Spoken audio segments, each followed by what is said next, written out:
Halo semuanya, perkenalkan, saya Samuel Jason Santosa. Dan saya Stepan Ranael.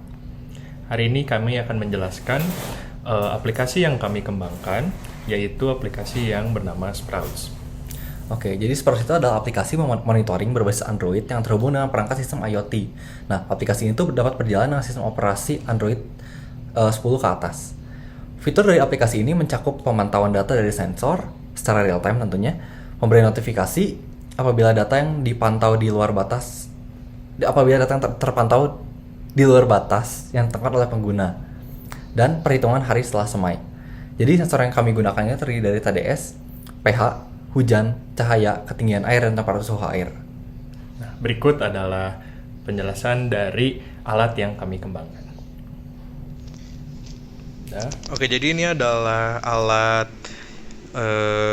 hardware yang kami kembangkan. Kami menggunakan sistem hidroponik berbasis wick ya, di mana kami menanam menggunakan media tanam air, menggunakan di atas rock wool. Jadi di sini kami menanam dua jenis tanaman ya, ada selada, ada juga beberapa diantaranya ada sawi. Nah, jadi kami menggunakan sistem wick ya, di mana dari akarnya kami lilitkan ke kain flanel yang menuju ke penyimpanan air di bawah. Jadi ini menggunakan styrofoam. Nah, di alat ini, di styrofoam ini kami sudah menambahkan beberapa sensor IoT yang kami sudah kembangkan dan sudah kami kode sebelumnya. Jadi ada beberapa alat di sini. Izinkan saya menjelaskan. Yang pertama, di sini kami punya water level sensor. Jadi water level sensor ini adalah sensor yang dapat memberitahu kepada petani apabila air di dalam sudah mulai habis. Jadi dia menentukan, jadi dia memberikan nilai dari 0 sampai 10. 10 itu untuk air yang penuh, berarti kurang lebih ada di sini, dan semakin ke bawah akan semakin mengecil, dan jika 0 berarti sudah kekurangan air. Ini sekarang semua sensor sedang berada di luar. Nanti untuk produksi sistemnya semua sensor akan ada berada di dalam. Nah, sensor berikutnya adalah sensor TDS. Ini adalah sensor TDS, di mana sensor TDS ini memungkinkan kita mendapatkan nilai seberapa besar ppm atau part per million nutrisi atau mineral yang terdapat di cairan nutrisinya. Ini adalah sensor suhu. Lalu kita juga punya ini adalah sensor pH. Dan terdapat juga beberapa sensor tambahan untuk membantu melihat kondisi sekitar. Yang pertama, ini ada sensor cahaya menggunakan BH1750. Dia dapat mendapatkan nilai lux yang ada di sekelilingnya. Jadi jika ini karena kita berada posisinya di luar, dia akan mendapatkan nilai dari lux yang berasal dari sinar matahari. Dan ada sensor tambahan berikutnya, yaitu ada sensor hujan. Di sini terdapat dua, yaitu di kiri box dan di kanan box. Tujuannya adalah untuk memastikan bahwa kondisi benar-benar hujan. Jadi sensor akan memberitahu bahwa kondisi hujan apabila kedua sensor terkena air secara sekaligus. Jadi apabila kita tidak sengaja menumpahkan air atau tidak sengaja hanya mungkin rintik air kecil, dia tidak mendeteksi itu sebagai hujan. Nah, semua sensor ini terhubung ke dalam sebuah microcontroller, yaitu Arduino Uno. Nah, ini adalah Arduino Uno. Kita menggunakan Arduino Uno produksinya Robodin yang terhubung dengan Wi-Fi. Jadi Arduino ini memiliki dua chipset, yaitu Atmel Atmega 328 sebagai microcontroller dan chipset ESP8266 sebagai chipset Wi-Fi. Terkoneksi dengan router Wi-Fi yang ada di rumah. Seperti itu. Selanjutnya, kita akan menjelaskan flow cara penggunaan aplikasi. Oke, jadi di sini saya akan menjelaskan bagaimana cara pemakaian aplikasi Sprout. Jadi di sini kita harus install aplikasi Sprout. Nah, di sini saya tuh udah punya aplikasi Sproutnya, jadi tinggal dijalankan. Nah, pada saat kita sebagai user pertama kali menginstalasi aplikasi Sprout atau belum pernah menanam yang sebelumnya, kita akan dimasukkan ke pilihan tanaman. Dapat lihat ini splash screen-nya. Nah, ini kan kita belum pernah tanam apa-apa anggapannya. Jadi bakal masuk ke pilihan yaitu sawi dan selada. Misalkan kita pilih sawi nih.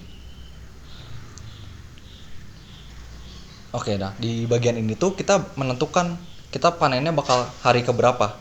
Jadi pertama kita masukkan misalkan 30 HSS ya. Nah, sini juga ada tombol yaitu mulai ulang dan ubah nilai.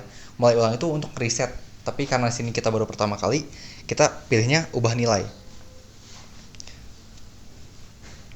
Nah, masuk ke bagian sini, kita belum memulai apa-apa nih. Kita harus pencet button mulai dulu. Setelah kita pencet button mulai, maka HSS akan mulai dari 0. Nah, di sini tuh kita bisa melihat monitoring yaitu TDS meter, pH meter, water level, rain monitor, water temperature, dan light intensity.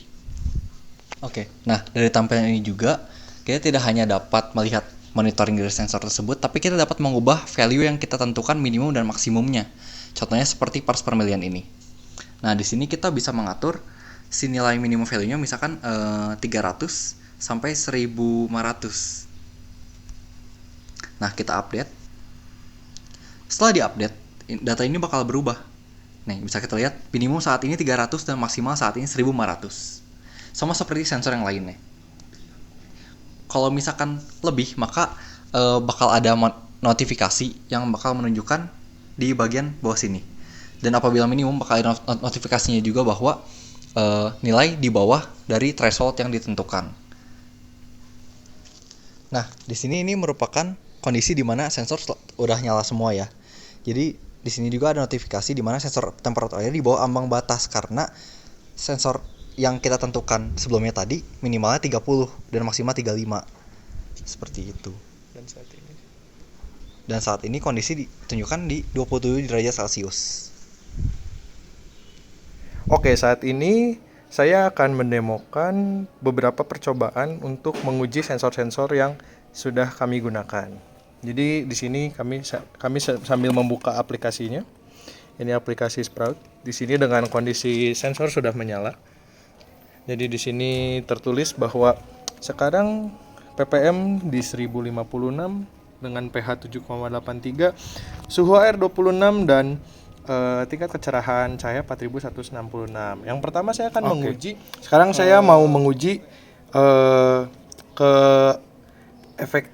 ketepatan hasil dari sensor. Yang ini pertama sensor ppm jika dibandingkan dari sensor biasa hidroponik yang ini merek dari Xiaomi. Jadi di sini mengambilkan hasil kurang lebih 482 hingga 490, dan sensor yang kami dapatkan juga mendapatkan hasil yang kurang lebih serupa di 480 hingga 490 dengan kurang lebih 10%. Gitu. Berikutnya yang akan kami coba adalah sensor pH. Oke, sekarang saya ingin menguji sensor pH yang kami gunakan. Di sini kami menyiapkan 2 buah larutan cairan lain sebagai pembanding. Yang pertama adalah larutan basa. Ini kami menggunakan larutan air dengan sabun, dan yang satu lagi air dengan cuka. Jadi seharusnya ini adalah larutan asam dan ini larutan basa, di mana larutan basa itu bernilai lebih dari 7 dan asam itu kurang dari 7. Saat ini sendiri air menunjukkan 7,9. Mari kita coba. Mari kita coba untuk mengetes sensor pH ini ke larutan basa yang pertama. Jadi jika kita lihat di sini langsung terdapat kenaikan yang cukup signifikan dari 7,8 sekarang menjadi 8,1. Ya. Jadi sensor pH ini dia tidak langsung meningkat karena dia menggunakan sistem sampling. Dia mengambil 40 kali data pengambilan dan didapatkan hasil tengah-tengahnya atau data rata-ratanya dari 40 sampling tersebut. Yang bisa kita lihat berada di kisaran 7,9 hingga 8. Sekarang kita coba ke air cuka yang ada di sini. Oke, kita coba. Sensor sudah dimasukkan ke cuka. Terjadi penurunan yang cukup signifikan. Dari 8 sekarang berada di 6,7.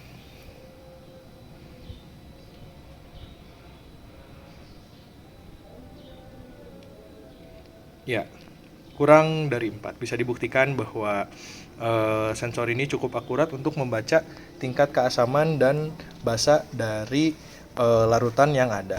Berikutnya yang kami uji adalah sensor dari water level sendiri. Sensor water level ini bertugas untuk memberitahu seberapa tinggi larutan yang tersedia. Nah, sekarang ini sensornya berada di luar. Jika biasanya untuk production nanti akan disimpan di dalam. Hanya ini untuk sebagai pengetesan saja, kita coba tes di luar. Jadi jika dilihat dulu di sini 0 ya, benar karena dia tidak tercelup kepada air. Nah, kita coba masukkan sedikit saja seperti ini. Lalu kita coba. Nah, sensor menunjukkan angka 5. Seperti itu. Dan jika kita masukkan semua, sensor berada di angka 10. Benar ya, ini jika kita masukkan semua.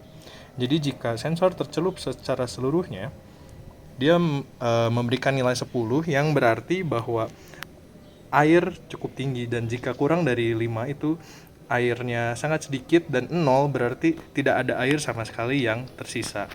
Lalu berikutnya yang kita coba adalah sensor hujan. Jadi ini adalah sensor hujan. Jika false ini menunjukkan bahwa tidak hujan, tidak sedang terjadi hujan. Nah, kita akan mencoba untuk mensimulasikan hujan. Yang pertama kita berikan air kepada sensor yang ada di sana dan memberikan air sedikit saja, tidak perlu banyak-banyak, ke sensor yang ada di sini. Oke, seperti itu. Nah, mari kita lihat. Nah, di sini tertulis rain monitor true. Jadi sensor akan selalu bernilai true apabila kedua belah sensor yang ada di sini, yang di sini dan sensor yang ada di sana itu terkena hujan dua-duanya. Apabila salah satunya, kita coba menghilangkan salah satunya. Jadi apabila hanya satu sensor saja yang terkena, maka seharusnya sistem memberikan nilai false. Nah, seperti ini. False rain monitor. Sekarang saya akan menguji ketepatan nilai dari sensor suhu ya. Jadi di sini tertulis sensornya 26 derajat. Ini suhu air yang ada di dalam box ini. Oke, sekarang saya akan menguji dengan membandingkan dua. Di sini saya menyiapkan air dingin dan ada air panas. Jadi kita mencoba dulu pertama air panas ya. Mungkin tidak sepanas itu, ini air hangat. Seharusnya suhu berada di sekitaran mungkin 50 ya, lebih ya. Dan oh ya, sekarang sensor suhu menunjukkan nilai 68 dan terus naik. Ya. Oke, sekarang kita akan coba ke air yang dingin. Jadi air panas tadi bernilai kurang lebih 76 derajat ya. Sekarang kita coba ke air yang dingin. Di sini menyiapkan air yang dari kulkas. Kita coba ya, sensor langsung turun drastis ya, bisa dilihat dari tadi puncaknya di 77 derajat, sekarang sudah berada di kurang dari 20 derajat. Kita tunggu sampai suhu terendahnya.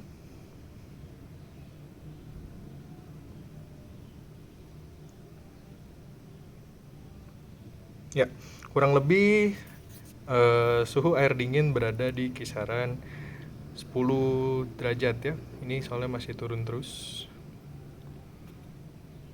Ya, ada di 11 derajat air dingin. Jadi begitulah ketepatan dari sensor suhu kita.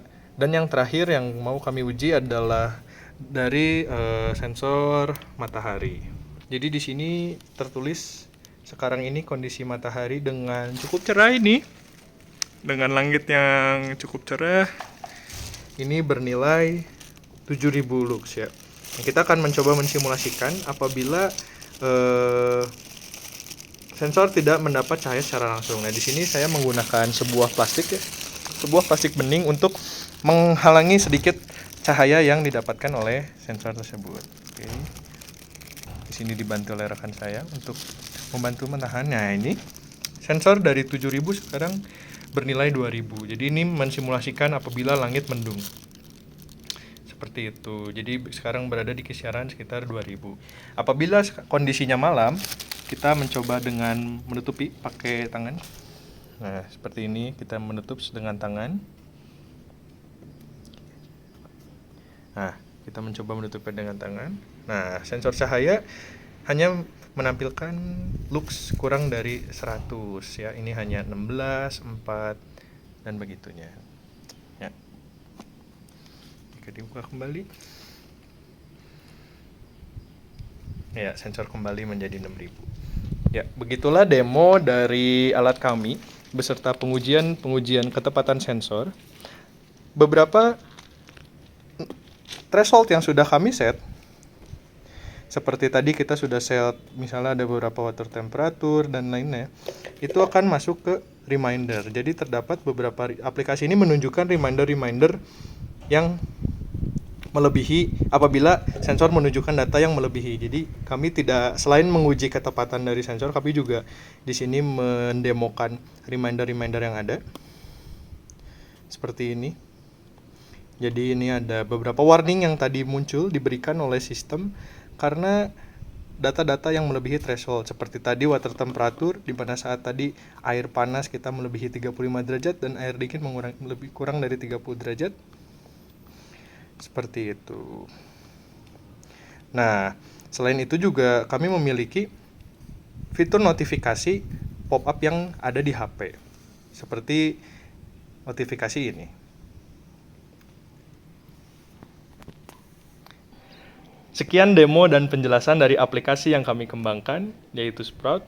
Besar harapan kami aplikasi ini dapat membantu banyak petani hidroponik untuk dapat mendapatkan hasil yang lebih baik dengan cara menanam yang lebih mudah. Terima kasih.